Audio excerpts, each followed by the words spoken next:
what, fuck it. Like, I was feeling shitty about myself. I hated the way I looked in the mirror. Hey guys, welcome back to my channel. It's Cassandra here, and today we're going to talk about what I kind of changed. So today I wanted to talk about how I changed, how I went to intuitive eating. Quarantine has been such a eye-opener, at least to me. And then going back to the gym, I kind of almost fell back into this, I have to train a certain way, I should look a certain way, where all throughout quarantine, I was really trying to just be me and do what felt right. So let's go back to the beginning. In March, I was training about 5 times a week. I was cutting. So I was cutting for a while, on and off for a hot minute. If you guys follow me on Instagram, that's my Instagram. So I've been cutting for a while, and I was counting macros, and I did 2 different approaches to counting macros. I would do one where I would have my calories and protein that was really important to me, and the rest I kind of played with. And then the other one was I would go literally to the T.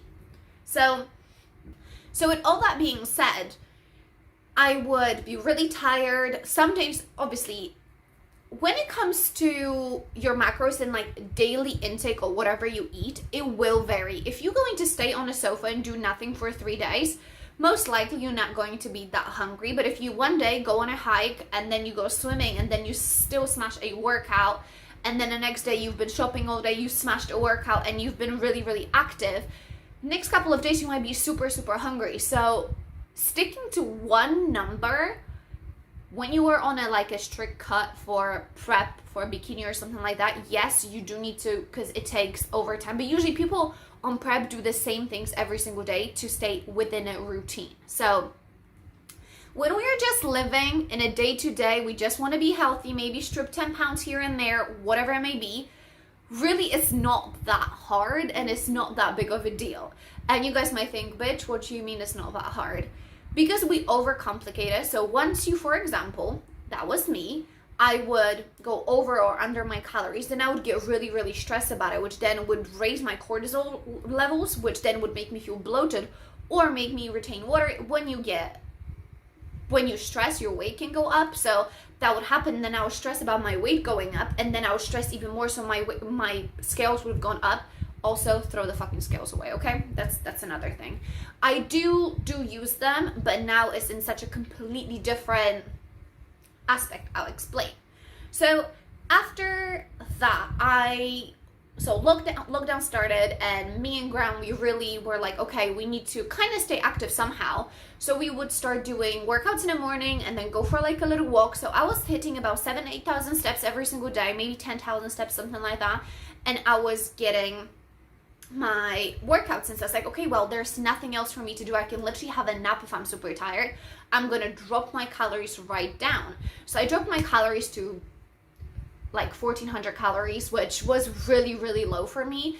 And I could see, I was dropping the weight, not a problem. So I've dropped about 5 pounds within a month, which is a normal thing, but I couldn't recover. So keep in mind that I didn't have, besides a couple of dumbbells and a barbell, I really didn't have much equipment. So it wasn't so much of hard workouts. It was mostly body weight, and I still couldn't recover. My legs would be sore for 3 days from doing next to nothing. So I was like, I have to do something. And then all of a sudden it stopped. I had my period, and then my weight loss kind of stopped, and it was slowly piling back up and back up and back up. And I was like, I just can't keep going, because I've done 3 days of okay, I'm gonna go low carb, I'm gonna go low calorie. So I think I went to something 1,200 calories. So I was like, I'm just gonna just eat protein and literally greens, and then hopefully it would rebalance my body. I was drinking my water, I was doing everything, and it just wouldn't work, and I was feeling shitty about myself.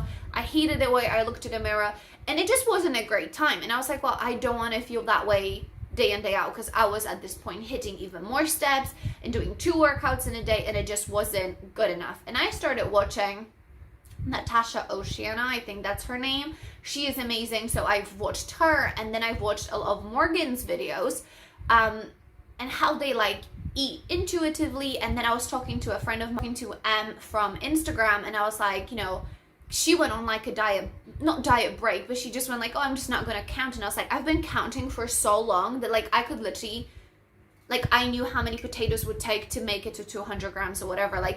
because I've measured it so many times, I just kind of knew my portion size anyways. But some days, yet again, some days you're going to feel, you know, like you need a little bit more or a little bit less, whatever it is. So I was just like so angry at myself, and I was like, you know what, fuck it. Like, so I was just going to go and not step on scales. Literally, if I felt bad about myself, I like vowed to myself, don't look in a mirror, don't take like body selfies so I don't feel bad about myself.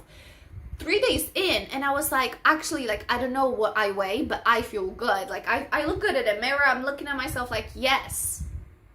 But I didn't know what my scales were. And I was just eat when you're full, stop when you're hungry. And to start with, it can be really, really hard because I was used to, I need to have those meals because like I would kind of design what I'm going to eat throughout the day to fit my macros. So I was like, no. What do I fancy right now? And that really, really helped. And that week went into 2 weeks, then it went to a month.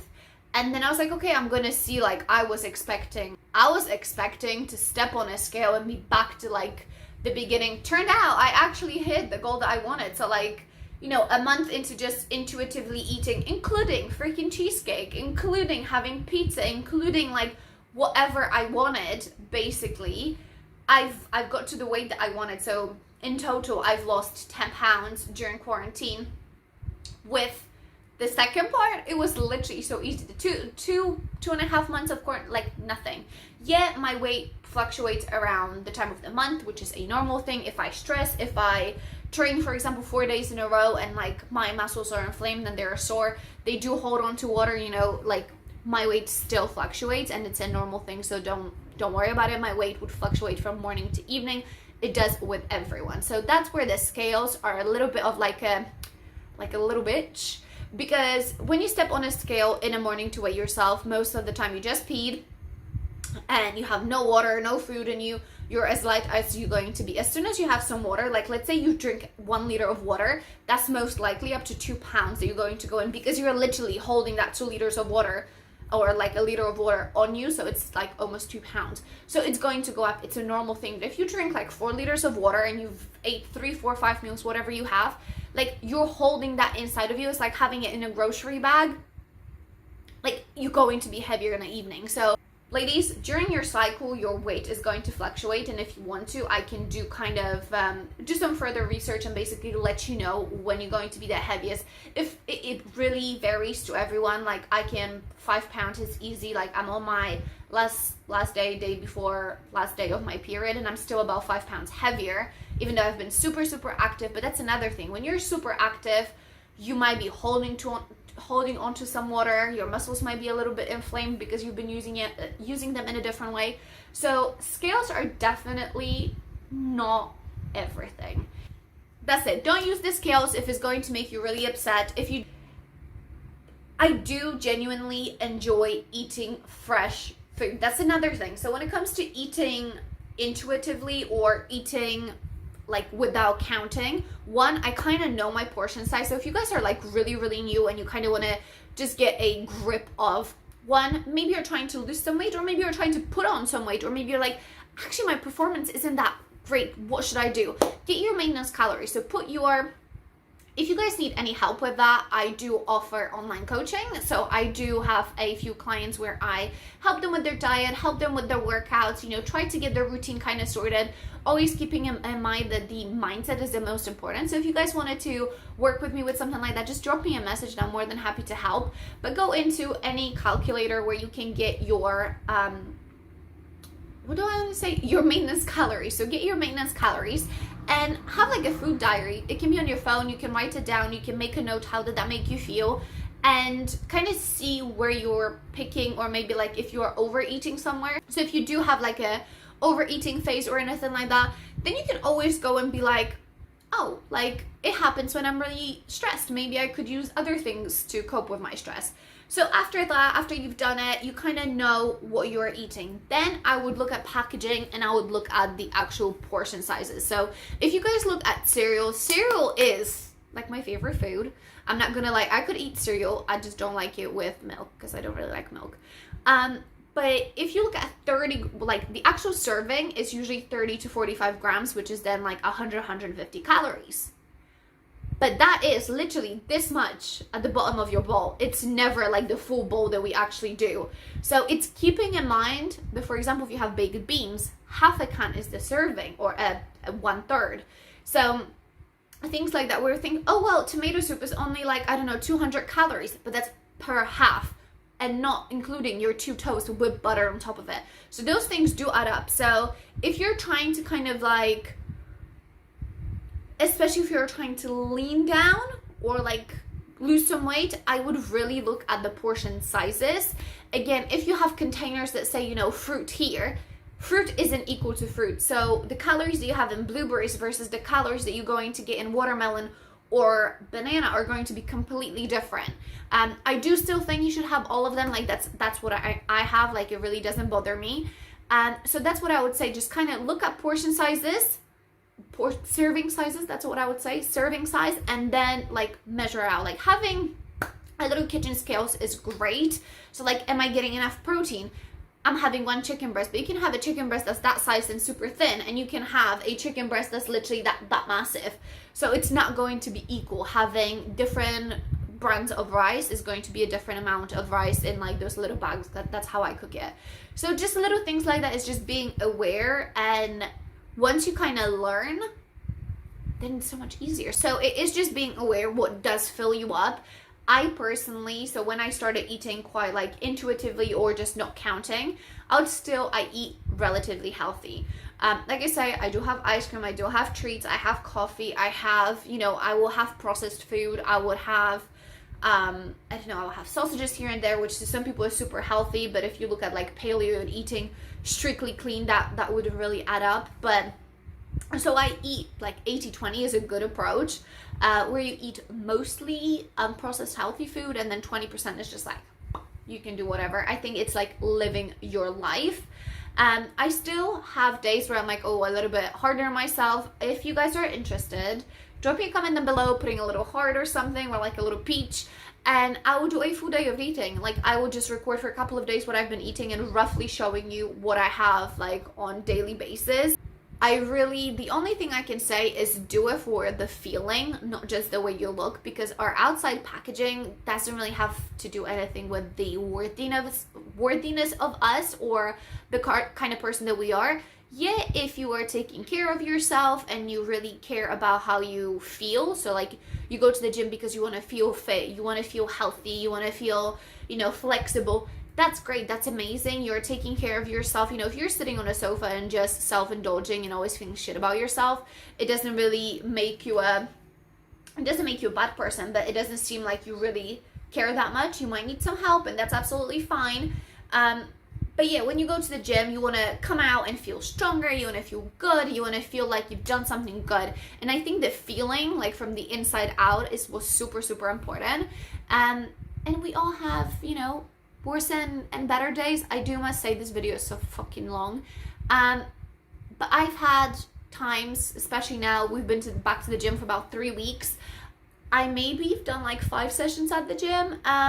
It hasn't really been, every time I went, I kind of felt like, oh, I should probably look a certain way, or I should do this exercise. Where actually I do like CrossFit style WODs, and I like to mix them with like F45 training, and then a little booty here and there. So if you guys want to see some of my workouts, I'm going to do this. I'm going to do like a full day of eating and my training video next. So that's what I'm going to do. I'm going to do it for Fitness Friday. How about that? Today is Tuesday, so I still have time. I will do it, and I'll show you guys what I do to stay healthy. Maybe I'll do like a train with me for a week or something like that next week. I don't know. We will see. But doing it to feel good, like I don't eat to feel guilty. I eat till when I'm full. I try to really listen to my body and be very aware. So I don't just like pile shit on my plate and then I have to eat it. If there is, you know, something left, it's fine. Like I just don't feel full and don't feel guilty about it. And then a lot of the time I do smaller portion, because then I can always get up and get more, versus overeating and feeling super, super full. So like that's another thing where I like to feel like I've eaten, I'm not starving, but I don't want to feel like I can't move and I have a food baby. So that's another tip that I could get you guys. So if you guys enjoy this very long, rumbly video, let me know if you enjoyed it. So that's kind of how I lost effortlessly 10 pounds during quarantine.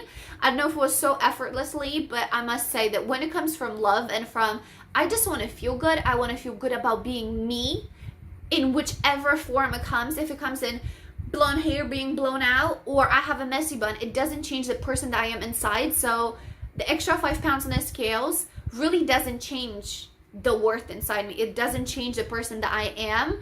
So I'm sending you guys so much love. If you guys have any questions or would like to work with me, you can always head out to my Instagram. Let me know. I'm more than happy to help. I do have a Facebook page as well, so I will leave that down below. And yes, any questions, drop them down below. And until the next time, I will talk to you guys soon. Thanks, bye.